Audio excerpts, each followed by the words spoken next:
episode 90 of the Paws Up podcast, and we are live. We are live. This is happening right now. It's been a while since we've done one of these, Jake, but I think we have the right guest to do it with right before FIU football's spring game, which is going to be a little bit different from what we've seen the last couple of years, but I think it's exciting. Navy versus white.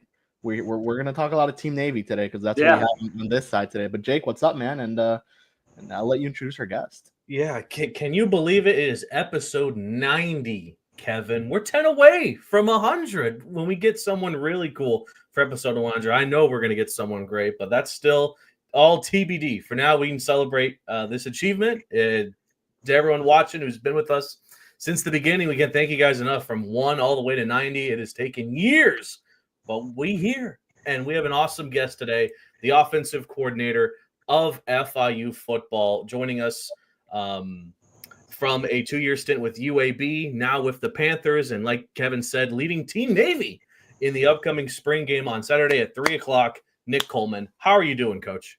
I'm doing outstanding. Appreciate y'all having me, man. Fired up for y'all. Be on y'all's 90th episode.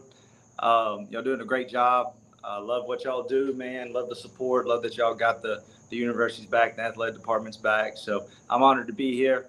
And I look forward to chopping it up with y'all. I'm glad y'all chose me for a live one. So obviously, I gotta be on my P's and Q's a little bit. So, but I'm fired up, man. Can't wait.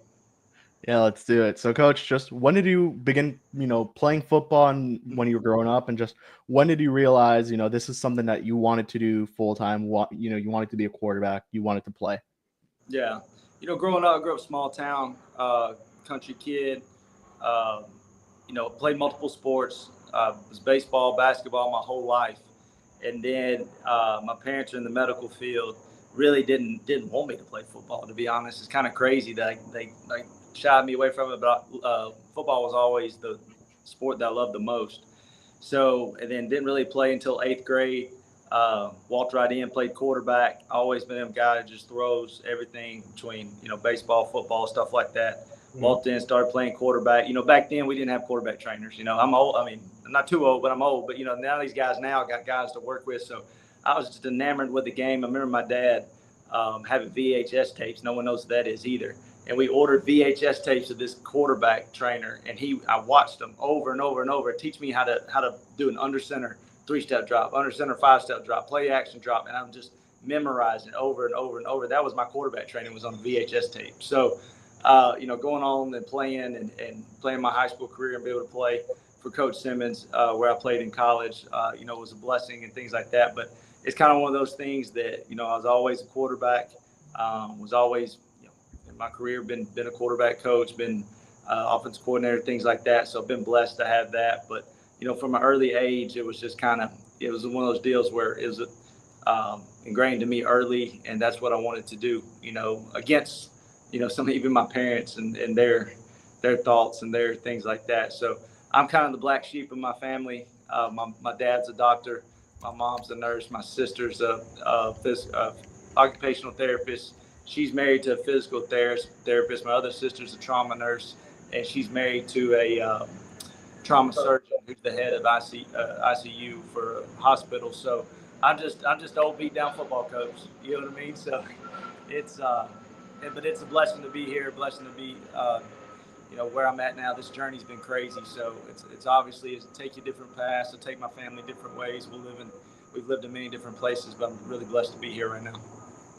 And I love it. So we spoke to Julius Pierce not too long ago, and one similarity you two have is that you guys went to Middle Tennessee. Just talk about your times at MTSU, being the backup quarterback. You got into a decent amount as well, and playing under Willie Simmons, who now you're on his staff. Yeah, no, it was one of those deals. I was never the most talented. I'm never going to sit here and say I was ever the most talented. I worked my tail off to get where I was at, to even be at MTSU. When I first got into the quarterback room, there was 9 quarterbacks, and by gosh, I was 9 of 9. You know what I mean? And I just persevered.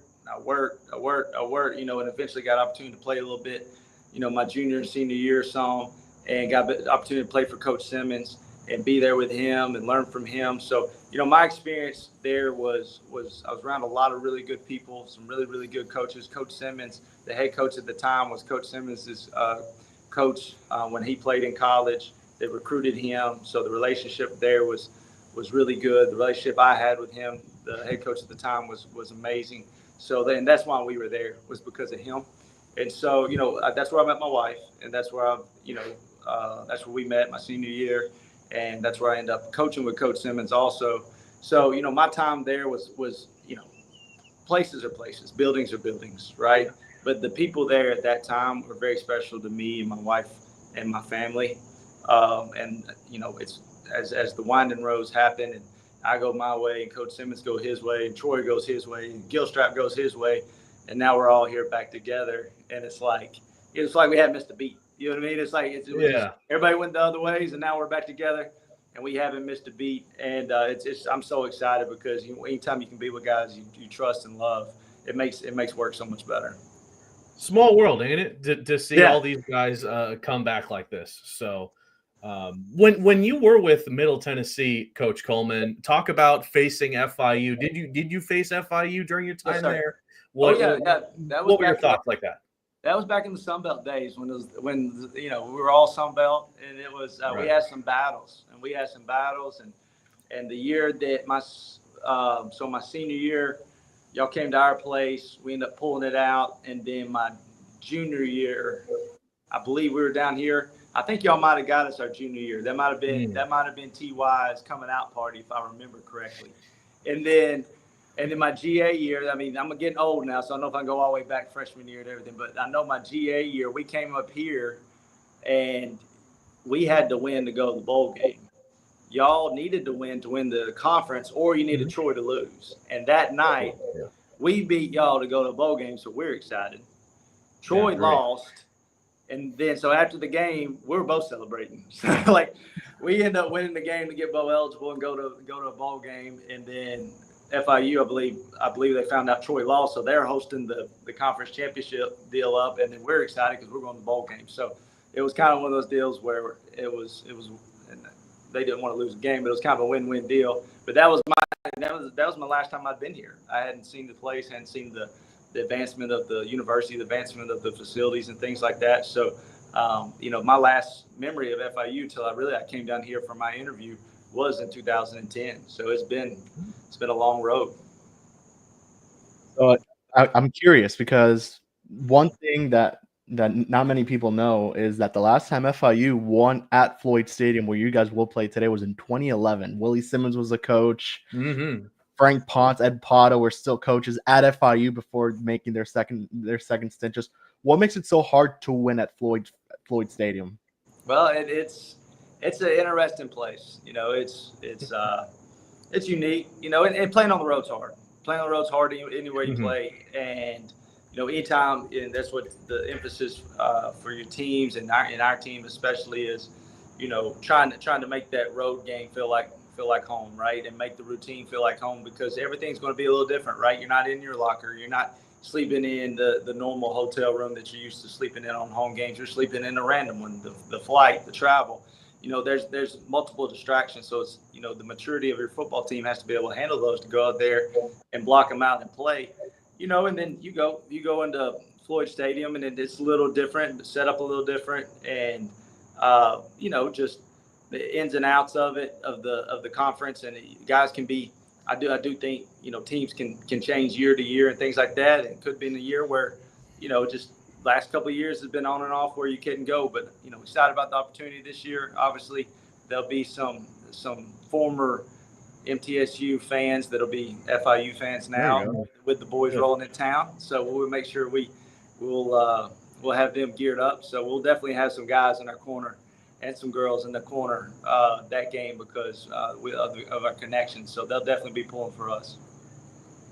Can't stand that place. Ugh, just bad memories as an FIU guy. Hey man, listen, there's nobody else around here wants to go do well there than these guys. So it's a very tough place to play. Now Happy Valley. Oh, it's light work, right? Light work. Yeah. Going over to Penn State week 2. Ultimately, Coach, how were you convinced by either teammates, your coaches at the time, or even yourself that becoming a coach should be what you should pursue after graduation?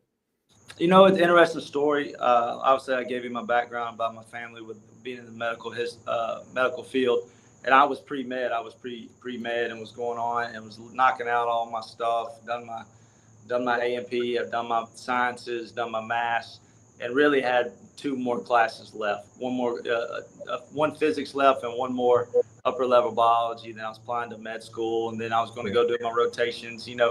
And then, my offense coordinator my junior year was just looked me dead in the eye. I was like, man, you'd be a great coach.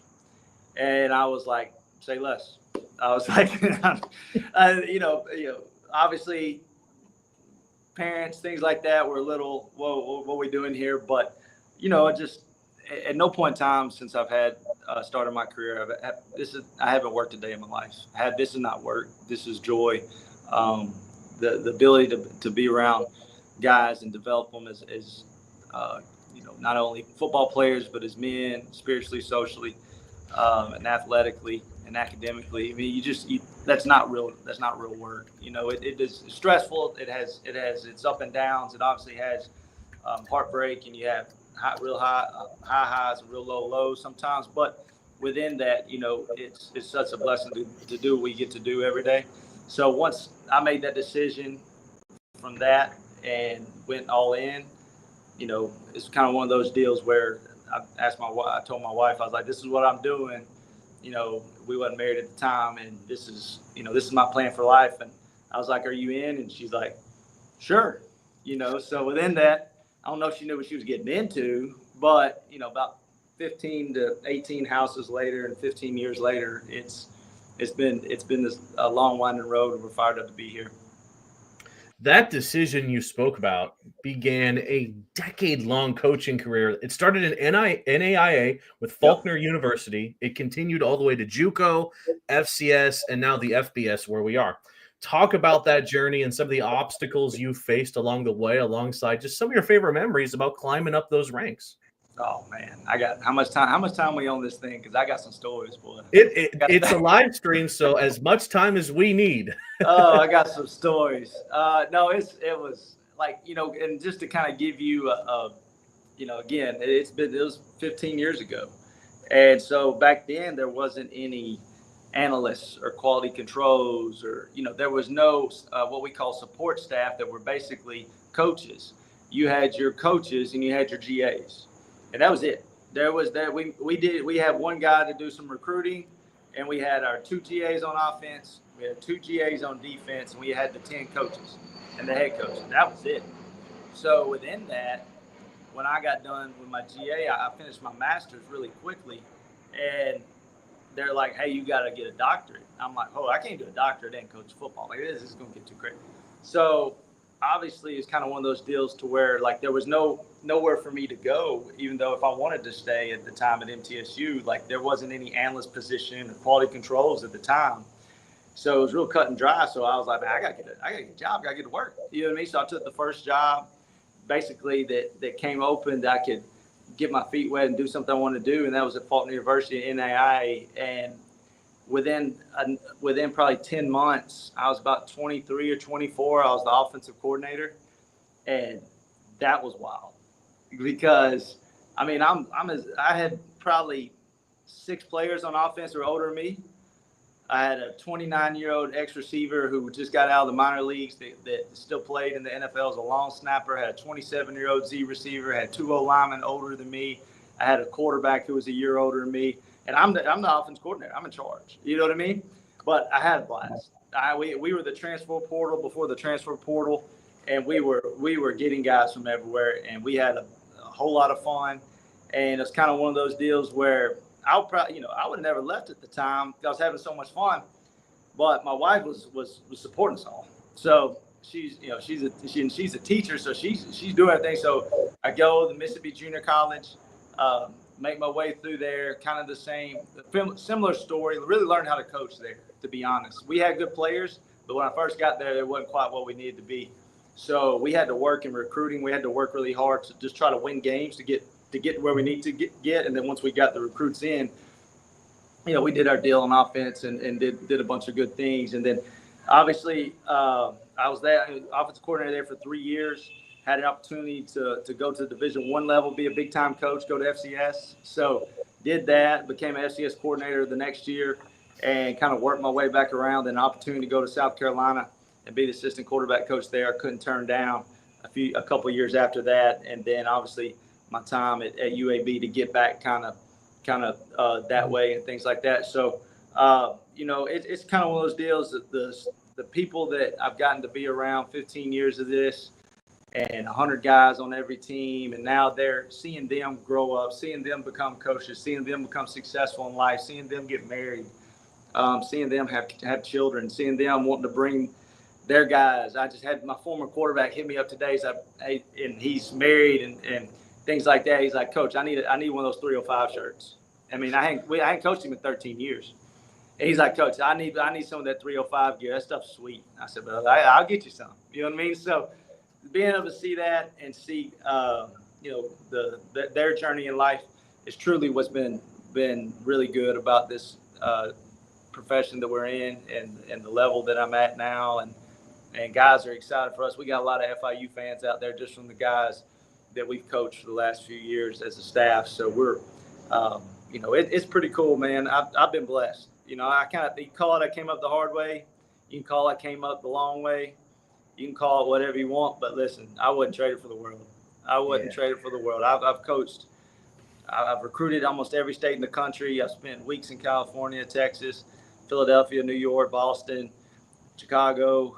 This job can take you anywhere. So the places I got to see, the people I've gotten to meet, the relationships I've gotten to make, is second to none. So, whether I was riding a bus 21 hours on a weekend to play a football game, or, you're playing in front of hundreds of thousands, 100,000 people in the SEC, either way, I wouldn't trade it for the world. It's awesome. So you kind of touched on it a little bit. Your time at South Carolina, and part of that time was having Spencer Rattler over there, and you're a big part of what he's now with the Saints. Just talk about developing him, and when you found out that he was getting drafted and going to the NFL, just how cool was that for you as a as former coach? Yeah, no, listen, Spencer's my guy, bro. That's my dude. And the year before, if y'all remembered, y'all may remember this story. It was viral for a little bit. We had to play with our GA at quarterback. Yeah. So in 2021, our starting quarterback at the time breaks his foot 2 weeks for the first game, and we pull our GA out of the GA office to start for us in the SEC in 2021. We we win 7 games, beat North Carolina in the bowl game that year.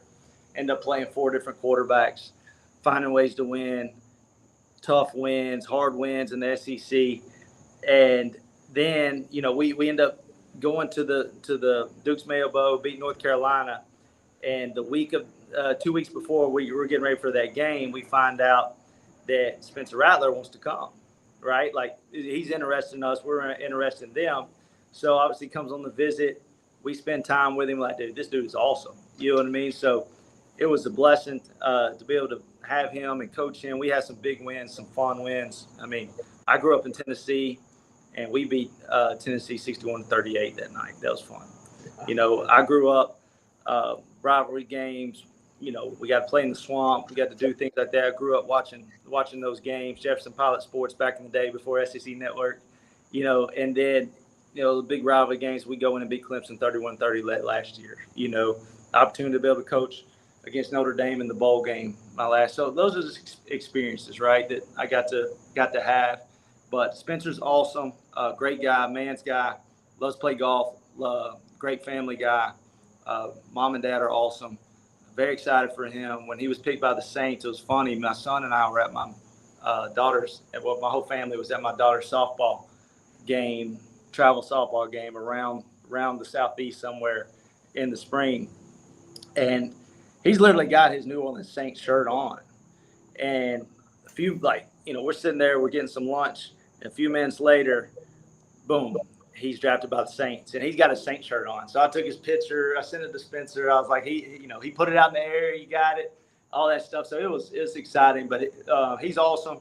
Anything ever happens with us as a family and things like that, he's always reaching out. We spent Christmas together our last year there. With his family being far away and things like that, he came to our house for Christmas, and spent time. So he holds a special place for us, and all our quarterbacks I've ever coached or players I've been around have always been really close with my family. But with him, you know, be able to see him go and be successful, break Arch Manning's rookie passing record for the Saints. You know what I mean? So that was good, and look forward to seeing where he goes from here. But highly, highly talented, can throw the football now.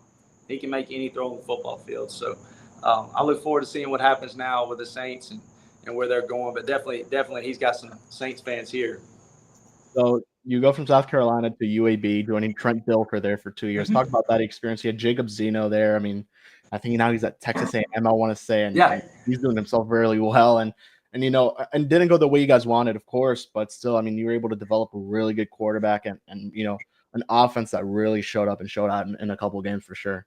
Yeah, you know, it was one of those deals where we came in making the conference move, making the move up, and from an offensive standpoint, with Jacob before he got injured that year before, we set a school record for offense and passing, and he was number 2 in the country in completion percentage, and things like that. So we did a lot of good things. Some things didn't go the way we may have wanted, but we did do some good things. We obviously developed Jacob into a really, really, really good player, and had some guys around him that had gone on and went to some other places too, as the day of college football is. A lot of those guys have gone on to some bigger schools and things like that too. So it was a great time. I love Jacob to death. He's going to kill it at Texas A&M. I actually talked to him, you know, just the other day just to check in with him again. You know, those guys that I've been around and coached, we always keep up with each other quite a bit. His dad's awesome, mom's awesome. So we've been, you know, blessed at our time there, you know, but obviously when the opportunity was to come down here, it didn't take long. So we're excited to be down here with Coach Simmons and to be a Panther. But it was our time there was great. You know, it was great. So yeah, so let's just go right to FIU. I mean, how were you approached? When did Willie, you know, tell you like, hey, like, would you be interested in taking this OC role here at FIU? Yeah, you know, and it was obviously when he was talking to Scott down here and everything.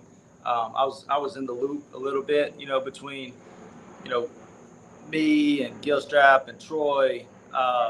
You know, we were all kind of in the loop of some things. So obviously I knew there's an opportunity that I could have a chance to go. You know what I mean? But obviously I know how things work sometimes. You know, like it sometimes things just don't work out. The timing isn't right. Things like that in this profession. And I've learned in my years in it that, you know, that just it works that way sometimes. So obviously, you know, he gets the job. I'm fired up. My wife's fired up. She's ready to go. My son's fired up. He's ready to go. He's like, he heard from Willie. Asked me every day. You heard from Willie? You know, and you know how it is when you get the head job. You're just, you know, getting blown up, things like that. And then I was actually in between my kids' basketball games. One was playing here, one was playing here, and I'm driving in between them.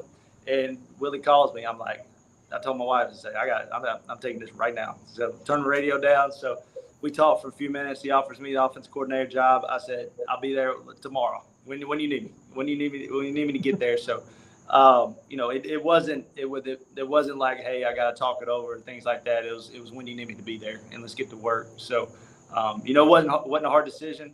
Not only did the opportunity to be here at FIU and the opportunity to coach at a university like this and with a football program like this that I think is the stock is rising, but also to be with someone that you trust and care about in this profession. Sometimes it doesn't happen that way sometimes. You know what I mean? You don't get that opportunity. Sometimes you may get a job, but it may not be with somebody that you know and trust and that you've been around. Not the opportunity to check off all those boxes for my career and for my family. You know what I mean? And for my family, you know, to be able to have them around him and the men that he's hired and the ladies there in the building that are with us and have their effect on my kids and my family and such the family atmosphere that we have. You know, it's again, I'm just blessed to be able to do it. So it was not a hard decision. Didn't even have to ask the wife. She knew. She already knew. Let's roll. Oh, that's awesome. That was just like you said, a great journey, and that was a great story there, Coach Coleman. So before we get any further, because we still have quite a bit to talk about with FIU, you know, there may be some high schoolers and even some collegiate players who might watch this, you know, thinking about their future and seeing going down the road of becoming a coach as a potential career. What advice would you give them about going down that road? I tell young coaches all the time, God gave you 2 ears and 1 mouth. So listen twice. Okay. Listen twice and talk once early on. And that I say that because make sure you listen. Mm-hmm. You know what I mean? There's difference in hearing and listening. I hear you, but are you really listening? So that's why I tell them to make sure they listen, because the information that you can obtain from other people and people around you can be very valuable for you farther down the road. You know what I mean? But obviously, that's just some simple advice that I give, some general advice I give. In this day of world of with staffs being bigger and staffs having more people than when I came up, you know what I mean? The biggest advice that I have is you're going to have to, if guys don't want to do it, whether you played or didn't play, but there's probably going to be a time you may have to work for free. And it sucks. I did it for 6 months to get my first GA job. I knew I was getting the GA job, but I still had to work for 6 months for free. And whether or not I knew I was going to get it in the summer, but I didn't know for sure what if they changed their minds. So I just worked really, really hard and made them hire me. You know what I mean? So within that, you got to make yourself valuable to the point to where the program can't run without you. So my advice, one, it would be to listen twice and talk once, take in the information, and two, make yourself so valuable that the program can't run without you. And they'll find a place for you, especially now with staffs being bigger, with analysts and quality control roles and things like that are coming up. You know what I mean? If you create value for yourself in the building, there's no job too small. There's no job that you can't do, but yet no one else can do them. Now you've created value for yourself, and that's in any business, but create value to yourself to where the business and the organization or the program can't run without you. That's what you need to do. Something cool about these live streams is that we can actually check out live comments. Great stuff, says Daniel Rodriguez. Thank you. Oh, cool. And then shout out Jake. Oh man, coming from the 5-time Marlins Jeopardy champion himself. Yeah. That means a lot. Danny. I appreciate it. All right. So being a native of, I think it's pronounced Decaturville, Tennessee. Oh, God. Yeah. Decaturville. What is it? Southeast of Nashville? I want to say. Yeah, it's southwest. Close enough. And that if you ever driven between Nashville and Memphis, there's this big dead area. Okay. Right in between. That's it. Right there, bud. Right in the middle. Yep. Talk about that culture shock that you and your family have felt moving down here in regards to the weather, the language barrier, the lack of Nashville hot chicken, etc. Yeah. The hot chicken. That's some of my favorite. My hometown is a bustling population of way more cows than people. So zero red lights in my hometown. So obviously pulling out of my new neighborhood, I hit about 4 red lights. So I've already beat that. So that's one. But my family and I, we've lived so many different places: Columbia, South Carolina, Birmingham, Montgomery, Alabama, Kentucky, Mississippi, Arkansas, Tennessee. I mean, we've lived with so many different states. And spent a lot of time in Florida. Spent a lot of time down here recruiting. Spent a lot of time down here, obviously vacationing in the Panhandle area and then down here in the Fort Lauderdale area before. So we have some familiarity to it. Obviously, the change. We are not cold people. We hate the cold. So those people that sit there and say, hey, I like it when it's cold. I love cold weather. I like the snow. That ain't the Colemans, okay?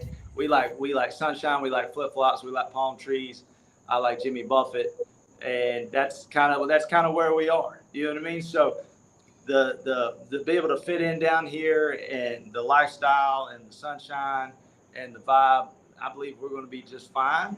Obviously, where I grew up from, in the town that I grew up from, used to tell me I was going to be living in Miami and, my family would be living with me. I probably wouldn't have thought that, but here I am. Obviously, this coaching profession takes you a lot of different places. But we're excited. I can't wait for them to get here. They'll be here in May. And then when they get here, the Colemans be ready to roll in Miami. How's the Spanish coming along? Poquito Espanol. There you go. You're doing better than Johnny already. Helps me. Yeah, Coach Potts helps me. But Poquito Espanol, por favor. There we go. Ponce has been helping you. Okay. Yeah. Ponce helps me a little bit. So, I'm not quite on his level yet. But, I'll pick up a few words here and there. there. So just obviously learning that the ability in the city, and so many people are here, so many different cultures are here, and things like that. But to be able to expose my family to that, you don't get that. You don't get that in rural Mississippi. You don't get that in Birmingham, Alabama. A lot of people from Birmingham or just from that area. You don't get that in Columbia, South Carolina. Everybody in South Carolina is from South Carolina. So to be able to live here and have that, and be able to raise our kids in multicultural areas, to me is just some experience they'll never get. Man, and I'll tell you this, it's going to be nice and warm all 12 months of the year for the most part, because I can tell you from experience last year going to Birmingham, staying the night there before the Jack State game last year. It was cold. It was really It gets cold on that mountain now. It gets cold on them hills. It gets cold. So it's my wife and I. She's back with the kids. We'll send a lot of. She gets a lot of screenshots of the weather down here. I give her the updated temperature quite a bit. So. They went through a cold streak there right when I first got down here in January. She was not too happy about it. So they were here last week for spring break, so they got a little taste of it. So they understand what they're coming down to. Don't have to wear shoes down here. Yeah. So you're part of a coaching staff, Coach, that has been completely revamped here at FIU. Talk about some of the first members of the staff you met when you first got here, and just the camaraderie that you and the rest of the guys on the staff have been building, including, of course, head coach Willie Simmons. Yeah, no, awesome guys, great coaches, unreal coaches. But I'll tell you this, they're even better men. They're great men. They're great people. Care for each other. Care for the players. No egos. That's the wild thing in this profession that you run across, and pretty much everywhere that you go and bounce around. And y'all may have seen it before in y'all's experiences around coaches and things like that. But guys get really big egos and things like that. And so Coach Simmons done a great job of hiring a bunch of selfless people, a bunch of people who want to do the right thing together, that want to build this thing together, that don't care what their role is, what their job is, what they're asked to do, if they need to pick up trash, do they need to set up a pylon, do you need to paint a field? He's hired a lot of guys that had to do that before, whether it be former high school coaches from the area, former junior college and small school coaches that we've painted fields before. You know what I mean?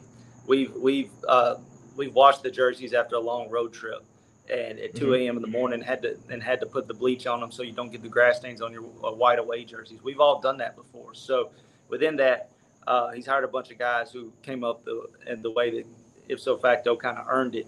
And so we go in every day with, rejuvenated energy, because we're around like-minded people. You know what I mean? You're not worried about this and that and the ego of this guy and that and what he wants and what he's trying to do. We're all blessed to be here. And so that makes it easy right now. So obviously coming into the situation, I played with Coach Gilstrap in college. So I was a senior when he was a freshman. All right. So Gilstrap was the fastest man in the country, one of the fastest people in the country, 10-2, could fly. Okay.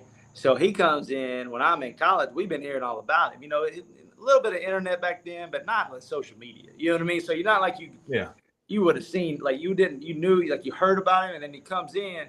He's obviously playing corner, but my senior year, ipso facto, I was backup quarterback guy, but I was also basically like kind of had, helped out a lot with the coaches and signaling and things like that. So we started using him on offense because he could run, so I just tell him what to do before we threw him out there. Then we'd hand his little tail the ball, and sure enough, about 80 yards later, he couldn't nobody catch him. You know what I mean? So I've known Kenneth for 20 years. And so, and then had the opportunity to coach within the last couple of years. So, obviously, we get here kind of similar to the same time. Me, him, Troy Johnson get here, who was with us back then too. And obviously coming in, and some of those guys that were hired after us, we were some of the first ones that kind of really got on. So it was just a few of us early on. And obviously had Coach DeWitt, KU, and Gator that was already here. And then off the field, he had KD and them. So. Coming in, it was one of those deals to where I knew that Coach Simmons, was retaining, who he was trying to bring in, that I was coming in, things like that. So we just came in and went to work. And then next thing you know, Coach Pat is coming, Coach Hippolyte's coming, Coach Ponce, everybody else is starting to kind of roll in, and they just roll right into what we're doing. You know what I mean? Like, hey man, official visits right now, hop in. Like here's who's here we got. So we had a lot of things going on at the time. From we're trying to keep players from leaving at the time. We were trying to recruit players to come here. We're trying to retain some guys that were in the portal that we wanted to keep. And so during that whole process, we're also hiring new guys and things like that. But as they were coming in, they're just rolling right into what we're doing. So it was a good experience. Mm-hmm. You spoke about it a little bit with Kenneth, but just talk about, Dallas Payne, Noah Grant. And I know you and Dallas go way back, and we spoke about it a bit earlier today. Just talk about that, your relationship you have with him, and obviously just being able to get a couple of those UAB guys to come over here.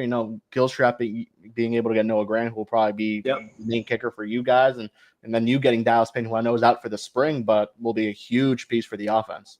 Yeah, this will be my third school that I've coached Dallas at. So that's crazy. I've known Dallas since 2019. So it was kind of one of those deals. I know I told you earlier, Kevin, that when I took the job, my wife's like, Dallas coming? And I'm like, yeah, probably he's coming. So, it's kind of, he just comes with the Colemans right now. Wherever we go, he rolls with us. But, that was a big one, obviously, with the loss of the guys that left at the tight end position and the holes that we had here.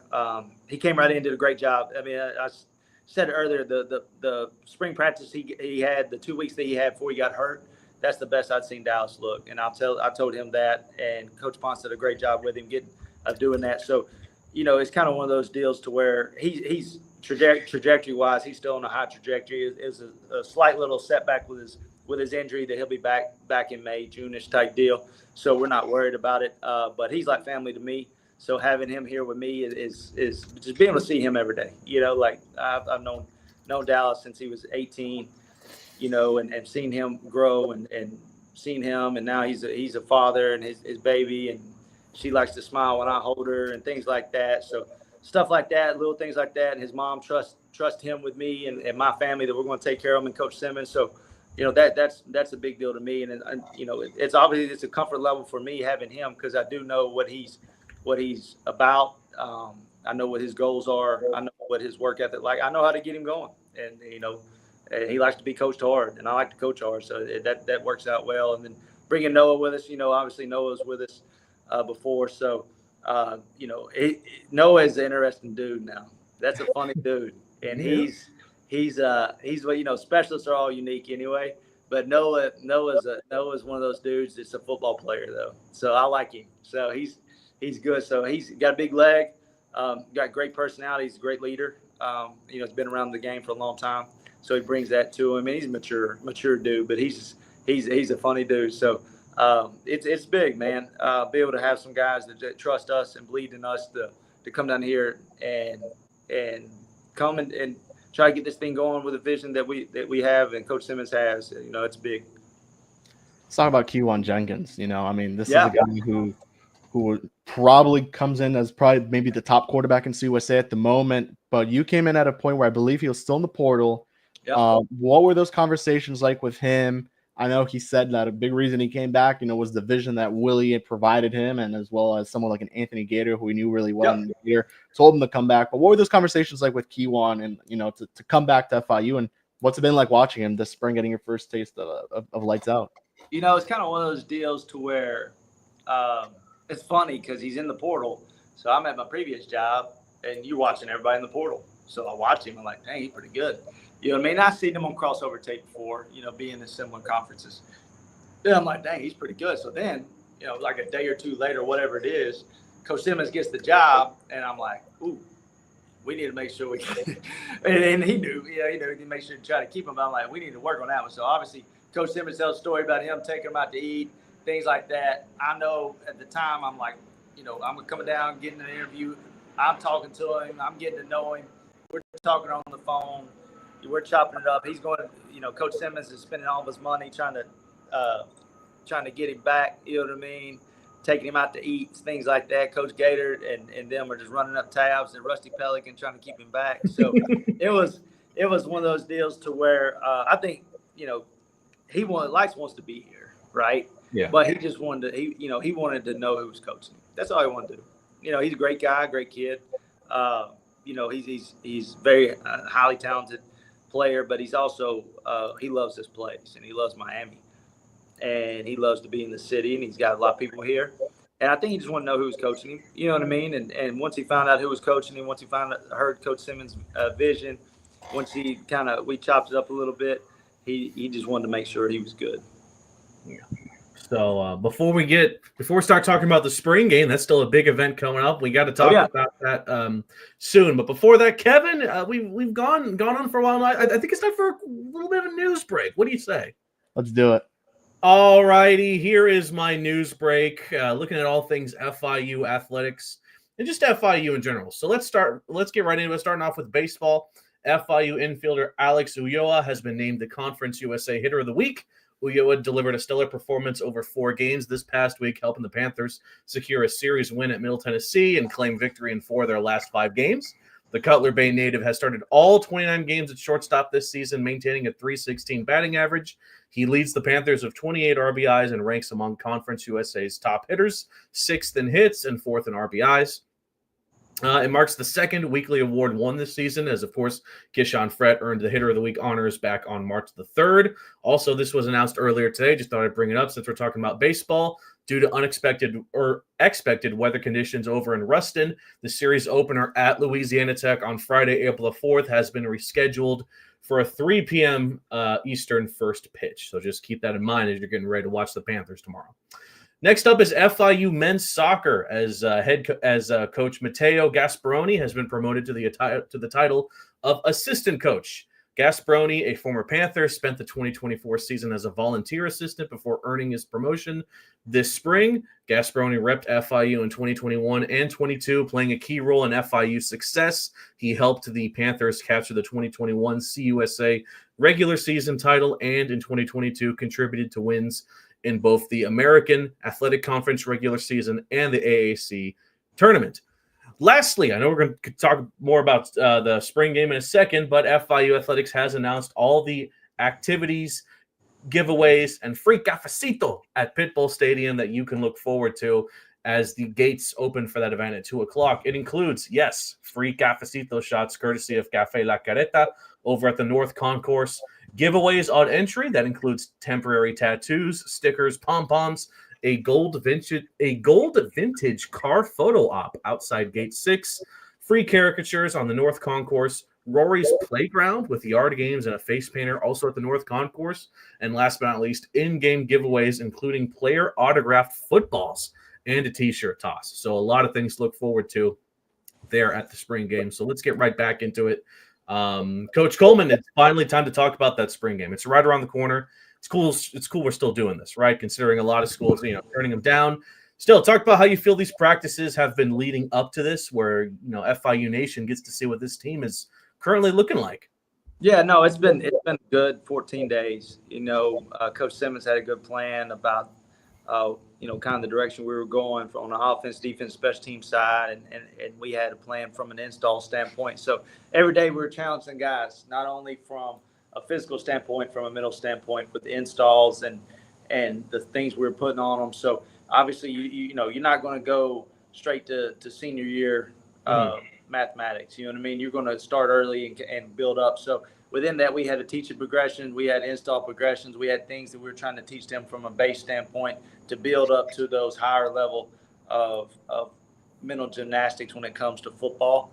So within that, those were good, because we had a plan, right? We weren't going to throw everything at them at first. We had a progression to do it. So that was always, that was a really good thing that we had. And then within that, it gave them the opportunity to play fast. So, and then see about how much they could handle. And then as the spring practice went on, especially offensively, we started asking guys to try to do other things. Started asking guys from a receiver position to move from outside to inside. Started asking guys from an O-line position to move from guard to tackle and guard to center. Asking running backs to split out wide, seeing what they can do. Just seeing from an evaluation, because like I said earlier, with Kevin, right? We were evaluating them, but they were also, seeing how they fit into our plans, into the offense, into the defense, into the special teams, things like that. So we put a lot on them, but within that, right, we were also seeing what they could handle and what they could do and what their skill set says. So now we can plan the offense in the offseason around the skill sets that we've seen. So it's important to get Kewan ready for the this upcoming season, but it's important. It's also important to ensure that the entire quarterback room is ready if needed. So just talk about the other quarterbacks FIU has and how you've been sort of preparing them for if and when their name is called, just based on personal experience. Yeah, no, I mean, those guys did a good job this spring. Obviously taking me in, listening, things like that, understanding where we're going with the program, where we're going with the offense. So within that, Clayton Dees got predominantly most of the 2 reps this spring. Very young guy. Actually recruited Clayton out of high school, so we had a prior relationship. So like as soon as I got the job, he texted me and he was so excited. So really, really, really talented individual that grew up a lot in 14 practices. And obviously when you're a freshman quarterback, and I've been there, that's what I tell these guys all the time. I've been there. I've been the guy that was a freshman quarterback that had to be on scout team, that had to learn the hard way and had things like that. So I can relate to those guys that go through a year like that. You know what I mean? And now all of a sudden it's spring ball and say, hey, here's all these reps. And you're like, well, I've been throwing what's on the card for 6 months. You know what I mean? I'm not used to like going out there and really reading a play. I just throw it to the guy they tell me to.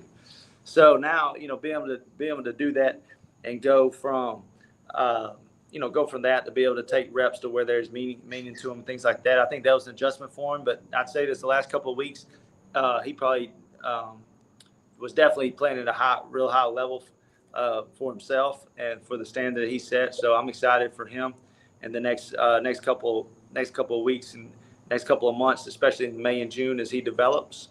And then we had Chaden Perry and Zach Waters that split some reps there on scrimmage time there at the end.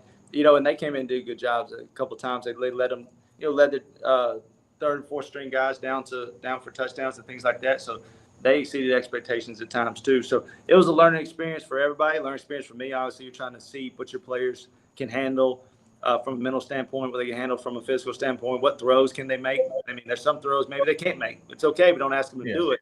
If that's the case, find things they can do. So within that, you're learning your players as a coach just like they're learning from you. You know what I mean? So, but obviously we got some guys coming in. In the fall. They got some different skill sets, and we're excited to get those here in C5. And so it's the one thing we're going to do here, we're going to recruit quarterbacks. We're going to have a good quarterback room. I tell them we want to have the best quarterback in the country for sure. But what I really want is the best quarterback room in the country.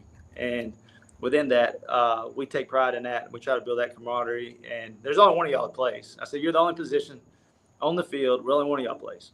Name but one quarterback. We can line you up at receiver. They don't call you quarterback anymore.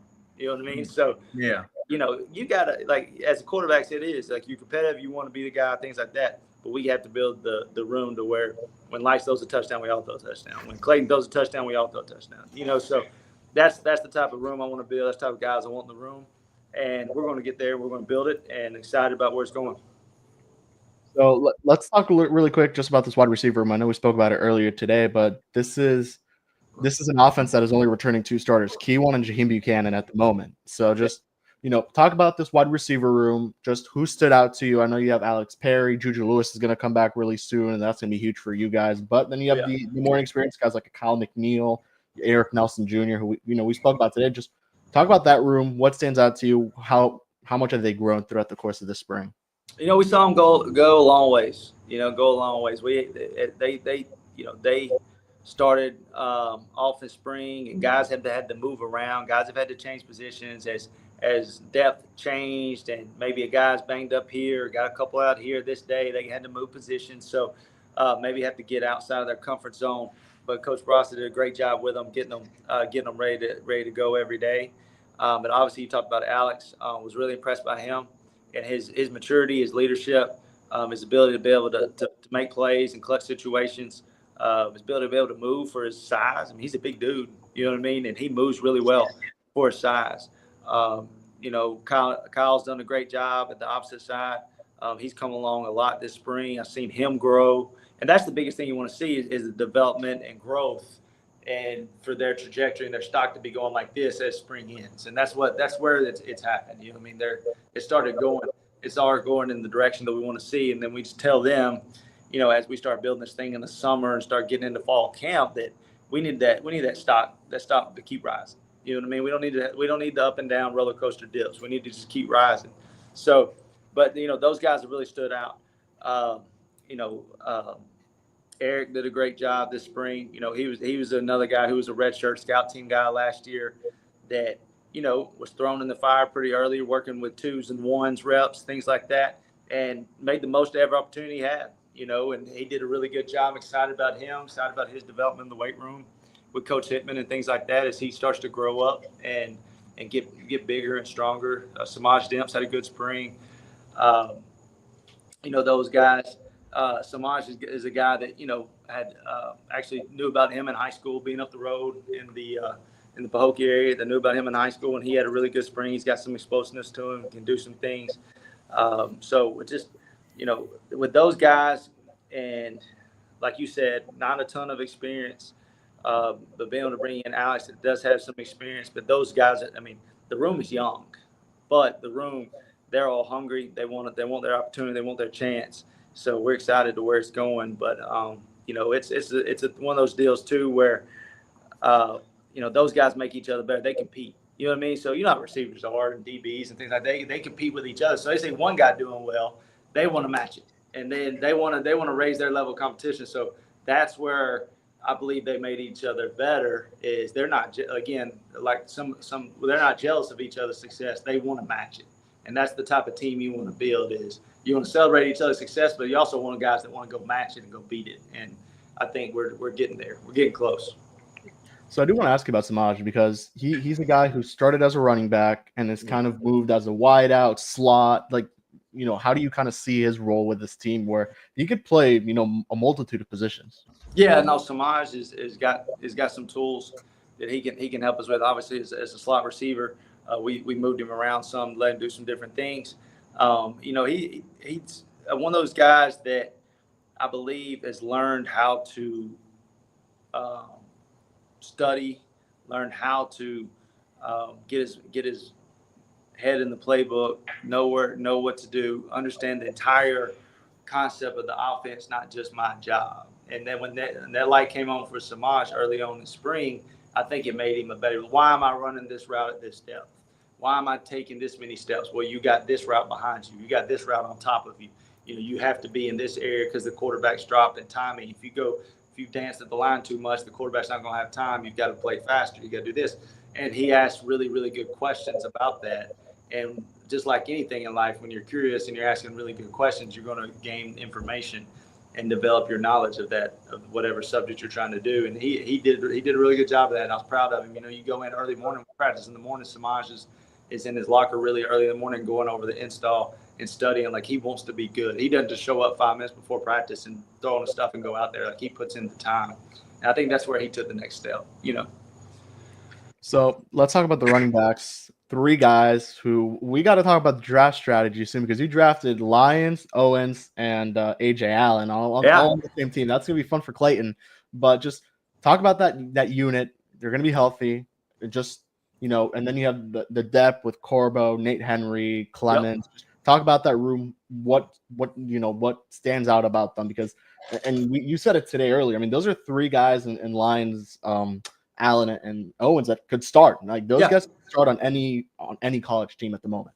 Yeah, no, they are. We consider them all starters. Like we don't deem this that like we consider them all starters. You know, just like you got, you know, if you play in 5 receivers and they're all playing the same amount of snaps, I mean, guys, you're all starters. Like you're playing the same amount of snaps. So man, we think about it like that because we do want to play with tempo. We want to play up pace. We want multiple guys to touch the football and do different things. So within that, the running back position is no different. And those guys can do different things. They got different strengths. They got things they can do. Some guys do some things a little better. Some guys do other stuff. There is going to be situations where, you know, it may be this guy for this situation, maybe someone else for another situation, maybe seeing other guys do different things. But within that, you know, we consider them all starters. You know, and Coach Dub, man, you know, it makes him a really good coach. You know, you got all those dudes, but he's done a good job. Obviously, all those guys just like any really good skill player, you want the ball in your hands, things like that. And they're gonna have their opportunities to do it, and they're gonna have the opportunities to do it in multiple different ways in this offense. So it's gonna be fun, man. Anytime you've got multiple dudes that when they touch the football can do dynamic things with it, as a coach, it's our job to find ways to do it. And it may not be the traditional way, maybe something different, but either way, we're gonna find a way. So it's definitely, I'll tell you this, it's a good problem to have versus the other way around. You know what I mean? The way you don't have anybody. So, we're excited about those dudes, how they ended up on our team. Yeah. The Navy team and our front office and our plan and our, we had a really, really good draft process. You ever seen the movie Draft Day with Kevin Costner? Very similar. Yeah, very similar. A lot of time put into it, late nights, talking, all that stuff. Really, really good plan we put together. So to come out with the team that we came out with and the running back room we came out with for the scrimmage, it just goes into scouting. It goes into scouting and drafting. You're an offensive guy, Coach, but I mean, I'm sure you've had some battles with Coach DeWitt in that defense. What's stood out to you about the defense so far? Oh man, like I'll tell you this, working with Javon has been a blessing. Very, very good communicator. Very easy to talk to. Anytime you have a coordinator, your offense coordinator, and you got a defense coordinator, and you're in relationship wise, to me is very important because in the big scheme of things, we're all working for FIU, right? So it's not. I mean, when we go on the field, it is offense versus defense, but we also want to make sure we're making FIU better. So the communication lines have been great. One of the smartest dudes ever been around. Very intelligent, but is also being able to work with him and the relationship that we've had, and to be able to learn about him, learn about his family, learn about his story since I've been here has been great. Because I'll tell you this, to be able to go in to the defense coordinator's office, say, hey man, we're doing this today, what you got today? Hey, you're lining. Hey, he'll come in. Hey, we're lining like this today. I ain't trying to mess you up. Just want to make sure you're ready. Just because we want to make sure we're teaching our guys the fundamentals. We don't want to trick them right now. We're trying to teach them the fundamentals of what's coming and the rules and things like that. And so within that, we've had some really, really good talks and relationship conversations this spring. I look forward to this summer and this fall, because it'd be good to go in there and talk football with him, man. Me and him could talk for days. So it's been really good. Talk a little bit about drafting a team for a spring game. Have you ever done something like that before? And what was the when Willie presented this to you guys, what was the initial reaction? Yeah, no, it's something that Coach Simmons has done before, at previous places. And so I've done it before at some previous places. He was the commissioner of the draft. He was the Roger Goodell of the draft. He had the rules. He had them lined out. He had the process ready. It was already done. So just like anything as a head coach that he's done, he had a plan for it. It was part of his plan. You know what I mean? He knew this was going to happen. He knew this is what we're going to do, and he had a plan for it. So, once we heard the rules and the things, and then me and Coach DeWitt, we flipped a coin, and he guessed tails, and tails never fails, and he won, and they got the first pick. So within that, we had to go our next plan of action. And it's people think, you just draft this, that, whatever, but there is a strategy to it. There's a big strategy to it because of, because of different personnels and what you got to have, and to field a football team. Can't just draft all the receivers the first 6 picks, or everybody the first 6 picks. You're not gonna have nobody else. You know what I mean? So you have to build a team, not just certain positions. So that was intriguing. Obviously, you got a few guys that may be banged up here and there. So some positions may be a little thin. So we had a plan of action there also. So within that, man, it was a blast. It went over quick. Now it was fast. It wasn't the 3-day NFL production, but I'll tell you this, we had a blast in the short time that we did it. And I think our players did too. I mean, they enjoyed it, and they did a great job with the production. Our social media team does an amazing job here. Yeah. And they be able to set that up the way they did. And they even had the live ticker music, coming in on the picks. And I was like, man, this is awesome, because I'm a big draft guy. So I'll watch the draft every minute of it too. So, I enjoyed it, man. And I'm fired up about that Navy team, man. The white team's got a good team, but I'll say this, we are we're proud of the ones we got, and we'll get them boys ready for Saturday. We'll get them ready. We'll see what happens when we tee it up. What's at stake here? What's at stake for this game between the staff? Anything at stake? Yeah. Well, I mean, there's been a lot of talk. There's been a lot of talks going on. There's some, there's still some chatter. We got a couple things on the table. There's a wing place around the corner that I hear has got the best ones in town. I think they're the best. So there may be somebody got that on the line. I've heard Rusty Pelican thrown out there, but I don't know. Yeah, I mean somebody's playing with some big money on that one. So, but there's a lot of talks going on. So but I believe if the Navy team pulls it out, somebody's going to be taking me around the corners for some wings, and then vice versa if it were to happen the other way. But for the most part, I'm not dipping my wallet on the Rusty Pelican right now. Yeah, low key. I don't know about you, Kev, but if I got to pick between white and navy, I'm leaning towards navy in this game. Oh yeah, no doubt. I've said this already. I'm taking navy. So yeah, make sure you wear that navy shirt on Saturday so everybody knows. There we go. We'll do. So, Coach, every coach for the football team that we have spoken to has reiterated the importance of recruiting in the South Florida area first, and then moving upward north from that. Talk about where you stand with that and how hard you and your guys have been working to ensure that it stays that way in a pretty competitive area here for football talent.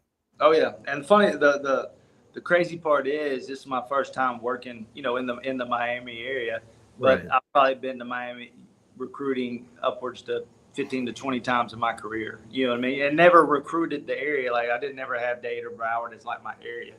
But I was always down here recruiting quarterback. I was down here seeing a receiver. I was down here doing this. I was down here at the lineman.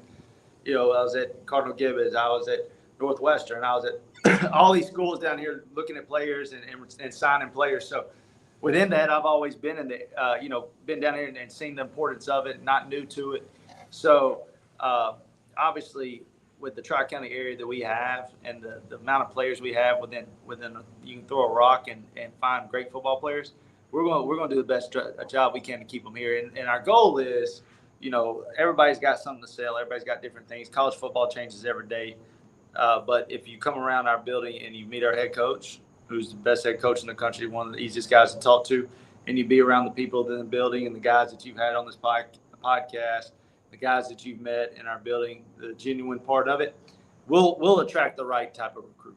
We'll attract the one that wants that. And all the other bells and whistles, the palm trees and the top 50 university and the education and the facilities and things like that we got that too. But when you come meet the people, you come meet our head coach, you sit down and talk to him and realize that he's genuine and he really cares about you as a person, as a player, and as a man overall. It's hard. I mean, if you've made the right stuff, it's hard to say no. And our goal is to stay in the area, to be in the Tri-County area, to be in the South Florida area, the state of Miami, and keep everybody close to here. And then if we have to go outside that area for a certain need or things like that, we'll do that. But for the most part, we want to try to make sure we keep the homegrown talent home. So looking ahead a little here, Coach, you're going to be competing in a conference that's going to look very different from last season. You have new coaches everywhere. The transfer portal hit everybody, and you have two new members coming up from FCS, being Delaware and Missouri State. Talk about how excited you are to see what else CUSA has to offer this season. Oh, man, I'm excited. The cool part about the conference realignment is, to me, is the newness of the conference, right? So, obviously, y'all's been to different games. You've probably been to a few visiting team games. You may get to go to Delaware next year. You know what I mean? Or go see that place. Or maybe you want to take a trip to see it. Our fans want to take a trip up that area and see it. Maybe they want to go to Missouri State. Maybe they want to go some as conference realignment happens.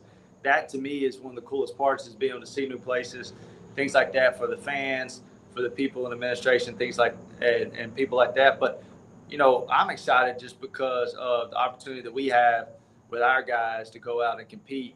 And because one thing that happens is really happened with the transfer portal, things like that, everybody is a new team every year, right? So who certain teams had last year, but they may or may not have next year. Who we had last year, you may not have next year. So within that, the newness, the feel of everything with, like you said, the new schools, we're new staff. There's some other new staffs and things like that. it's more of like, man, I can't wait, right? I can't wait to see who they have on October, whatever. I can't wait to this game in November, right? Because, it's so much newness to the conference. There's so much newness to us and to the opportunity that we have to play every week. And, you go out there every week and it's going to be a battle, right? And you're going to turn on some film and you're going to see some guys in crossover film and things like that. And you're going to know, and it's a tough conference. And, especially when you start talking about guys and mid-season and things happen and stuff like that, you got to be ready every week, okay? So, and that's what we're trying to tell our guys right now is you got to focus on you right now and trying to be the best version of yourself and develop yourself and be 1% better every day, because you may be okay week 1, maybe okay week 2, maybe okay week 3, but you're going to get challenged. You're going to get challenged every week in this conference, so we got to make sure we prepare ourselves. So, all righty. There's one game this season that we talked about at the jump. You're marking down for personal reasons. Saturday, November 8th, over at Murfreesboro, Floyd Stadium against the Blue Raiders. To take on that team that you began your journey with, how are you already kind of mentally preparing yourself for that? Maybe talking with Julius Pierce about reminiscing about those. How are you getting ready to maybe see old friends and family and just that environment? Yeah, no, football's football, and like I got it circled because my mom and dad's gonna be able to come to that game. They're not gonna be able to make me. Awesome. You know what I mean? I got friends in town. I'll be able to see after the game. But when it comes down to the actual game and what's going on, and as far as circling, as coaches, man, and players too, once the season starts, it's on Sunday. You're like, who we got this week? Type deal. Like if you look too far ahead, you're going to worry about too much stuff and things like that. I'm more excited because my family's going to be able to make the game and be able to see me coach and see some people they care about and see some other people I care about. The game's the game, and we'll prepare for that week just like we prepare for every other week. And but it will be some it'll be special to be able to see the people that I know from the area, my family from the area and things like that. But we got a long ways to go till then, brother. So we're going to try to tee it up that first week and put the best product out there. The next week, we're going to do it again, and we're going to reset, do it again. And to be honest, I know the schedule. I know who we play, things like that, the order of it and all that stuff. I didn't even know we played in Murfreesboro November 8th. So really? That's news to me. I mean, I know we got them. I know we have them. Like, I know the order, things like that. I don't know the date. Obviously I know who we have in what order and starting to plan out the summer schedule of how we're going to study our opponents and things like that. But the date and time and no idea. So we'll put our head down, go to work. If we get November 8th and over there at Floyd Stadium, we're going to do the exact same process we did to get there. When does preparation for you guys, more or less start, game planning against Bethune? I'm sure you guys have a whole summer to kind of do that one, but just what's that process like when it's like, all right, let's start sitting down, watching the film, taking a look at what we're preparing for? Yeah. So when we get off the road recruiting, it's a really good question, Kevin, because some people, are interested, don't want to know, think we just show up and roll the ball out and figure it out. Right. So, but we start a summer advanced scouting on all of our early opponents. And we'll actually have them broke down, the previous season broke down. We'll have it all set up just like we were playing on that week. And we will go through the cut-ups. We'll go through the normal down distance cut-ups, third down cut-ups, red zone cut-ups, 2-minute cut-ups, any other special situations, short yardage, things like that, goal line. And we'll go through that, and we'll have, kind of start talking about a rough game plan. You know what I mean? And obviously you're still going to learn a lot about your team through fall camp. So you're just kind of understand a rough game plan.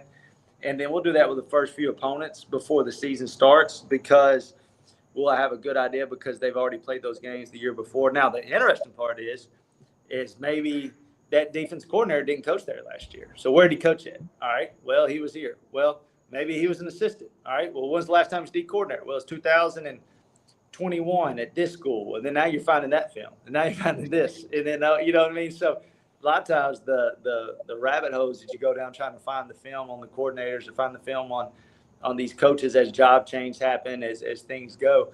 That's the cool part. Next thing you know, you're watching huddle film on an NII school from 7 years ago because it's the last time the guys called plays. Well, guess what? You're going to watch it. You're going to figure it out. So I also want to ask you, what are your thoughts on the midweeks? I don't know if you guys did those up at UAB. Just what are your thoughts? How crazy could that preparation be? We did them a lot in college. We had the midweeks back when I played. Didn't do a ton at UAB, but now I'm an old school JUCO coach. Coached junior college for 5 years, and we played every Thursday night. So, I'm used to playing on Thursday nights. I'm used to having those Sunday practices. I'm used to having Sunday, Monday, Tuesday, walk through Wednesday, play on Thursday. So, I'm excited, man. It's cool because this is when, I don't watch the games whenever I was at previous schools, but they were always on. You know what I mean? While you're at work, you're going to have the game on, because you work late nights. It's called what it is during the season, especially that early in the week, Monday, Tuesday, Wednesday. And the game's always on. So, it's one of those deals where you have the opportunity to have exposure. And our guys come here to play for that opportunity. And it's a selling point for us. We tell them in that month, you're going to play on ESPN. And you're going to have the opportunity to go out and represent FIU, represent yourself. And everybody in the country, you're one of the only one or two games, depending on the day, on that night. So you're gonna be able to go out and do exactly what you want to do and be on prime time. And that's what we sell in the recruiting process, is that you're gonna have this time slot to go show your talents to the country and the world. So we're excited. We can play in 12 o'clock. Whoever playing 12 o'clock at a Walmart parking lot, I don't care. It'll be fine. So we'll whatever they tell us to play, we'll go do it, and we'll get it all ready. Yeah, I'm excited, man. College football off season, it's way too long. It is way too long. Man, that draft last night, I was saying, man, that draft, we got some views on it last night. Everybody's itching for something. I know. The football season is so short, and the off seasons, it takes years. But alrighty, Coach, it's been a fun episode. We thank you for spending some time with us. Let's start to close up shop here with some fun rapid fire questions to throw your way. Starting off, who is the funniest player and member of the coaching staff here at FIU? All right. Funniest player.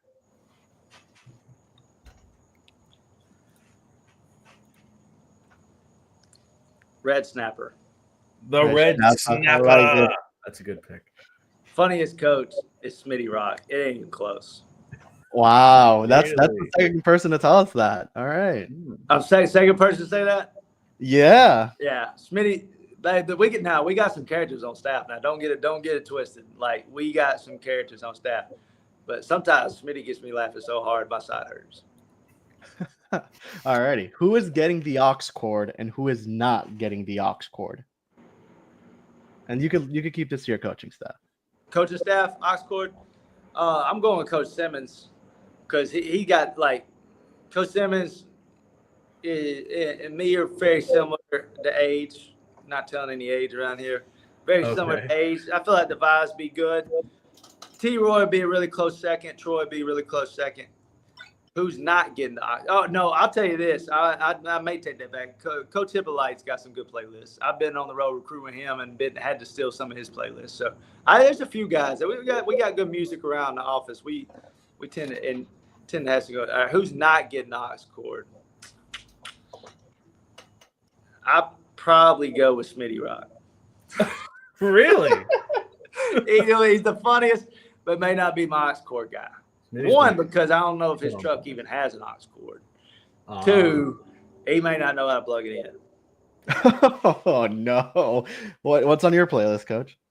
Dude, I got a little bit of everything, bro. I go all the way from, like, early 2000s, hip-hop, spring break stuff, to new stuff, to Zach Bryan, to Morgan Wallen, to old school R&B.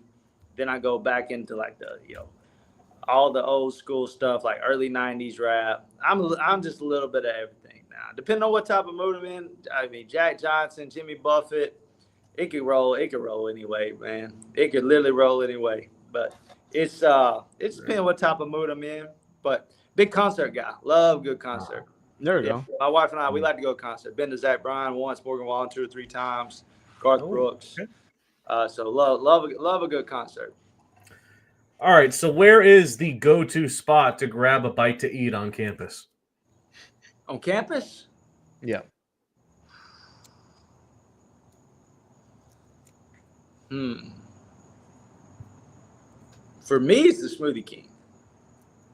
Oh, the Trop Smoothie? The smoothie place. That's for me. Now, you got to understand, I've been here since January. Spent about a month of it on the road, and the last month doing spring ball. So I've been on some tours. I've been around campus quite a bit, but I ain't been able to go sit down yet and really sit down. So I'm excited. I'll take recommendations too now, because I ain't been able to go even sit down and eat. I need something whenever I go to the smoothie place. I just go grab it and head on back. Well, everyone says we've done a lot of Chili's lately. The place at the rec center, the Chili's is popular, but no, Trop Smoothie. That's the one that everyone. Oh yeah, Trop Smoothie. Yeah. Panda was one that got a little streak on here for a bit with football players. That's what told us. In the cafeteria, right? You pay $11, you eat whatever you want at the cafeteria. I will say this: the cafeteria is really good. Yeah, I have eaten the cafeteria, and it is really good. It is, yeah. Alrighty, what's the best FIU uniform, Coach? The white Vice, right? There we go. They didn't want it. Yeah, right. Popular answer? Yeah, no. Yeah, it's got to no be argument. Now I do I like the Biscayne blue too now. So it is. I'm not going, but to me, I know the white Vice got a lot of pub last year. And to be able to wear it, I took my son to the Heat game last week. They had their Vice jerseys on, so that was pretty cool. They were repping kind of the same threads and stuff like that. But dude, I'll say this, man, some of the stuff we got and the looks that we got, they're very, very, very high quality. So there's a lot. It'd be tough to choose from. I like all navy, all white, and it's the helmet combos. I mean, you really can't go wrong. You know what I mean? Wait till you see the field designs. Yeah. I know, right? They got the field paint. They got the field painted ready for Saturday. It came out there. It looks good. They did a great job. Yeah. Yeah. I mean, FIU Vice, Heat Vice, Kevin. We've all seen the leaks of maybe that new Marlins Vice speculation. But we'll find out later. So, Coach, name a quarterback all time, past or present, that you would love to go and play a game of catch with.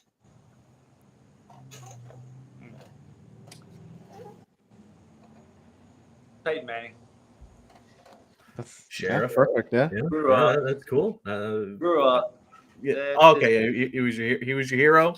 Yeah. I mean, grew up and just what he did in his mind, and he played for a lot longer than his body let him. Mm-hmm. And I've already met Brett. So I've met Brett a couple of times. I met Peyton a few times early on in my life, but not since I really got into coaching. But I met Brett, got to hang out with him, so I'd already checked that one off. Now we didn't throw catch, but I've hung out with him. But Peyton Manning would be the one. I've always thought he's done it the right way, made the right stuff, played the game the right way, made everybody around him better, played a lot longer, won at a high level late in his career because he worked harder than everybody, not because of any talent. He had talent, but not because of talent. So you're right. Okay, Coach, once again, thank you so much, man, for spending quite a bit of time with us. We usually can't even get past an hour, but since it's the live stream, we can. So hey, man, good. I'll leave you with this, Coach Coleman. If you have anything you would like to say to the fans, to FIU, to just anybody in general, the floor is now yours. Awesome. Good. Well, I just want to thank y'all for letting me be on the episode. Obviously, episode 90, that's a big deal. Y'all doing a great job. So excited that I had the opportunity to do that. Obviously, to the fans and the people that are streaming in or going to watch it later, just want to thank y'all for y'all support. Thank y'all for everything that y'all do. These guys and these coaches that Coach Simmons has put together are second to none. Human beings second to none. People who care about the university, care about where it's going, and they want to put together a really, really good product for you. And we're going to work our tails off to do it. We're going to go in every day and try to get a little bit better every day and set our goals really, really high. And we're going to fight our tails off until we reach them. So just want to thank y'all for all your support. Thank you for everything that you do. It's a great university. It's a beautiful university. And the football program is going to fight our tails off to make y'all proud of us. All right, real quick, give us that score prediction on Saturday. Here, hang on, let me pull this. Here we go. Who will win? Give us that score prediction. You got to turn off the record now. You can't be posting this far. The Gator gonna be on me now. I like the Navy team. I like the Navy team. The white team's good. Obviously, I'm partial to the Navy team. So I'm gonna roll out there, and it's going to we're going. I know the clock situation and things that are going on, so we'll see we'll see how much football we actually get in. But I'm gonna say Navy team by 4. Okay. Right. I'm gonna throw it out right there. You said you got Navy too, right, Kev? Yeah, I got Navy. Me too. So we're all in on Navy. All right. Okay, Coach. Once again, thank you so much for spending quite a bit of time with us, and we can't wait to see what you and the white team do over at the spring game this Saturday, 3:00, Pack Pitbull Stadium. It's going to be a lot of fun, and fortunately not broadcasted. So if you want to watch this, you got to be there, and we recommend it. It should be a fun time. Oh, it's great. It's going to be a blast. For Kev, myself, and Coach Coleman, we're saying so long. We've already recorded episode 91. It's with another FIU member of the coaching staff. So it should be a fun one. So until then, go to that game on Saturday. And Paws Up!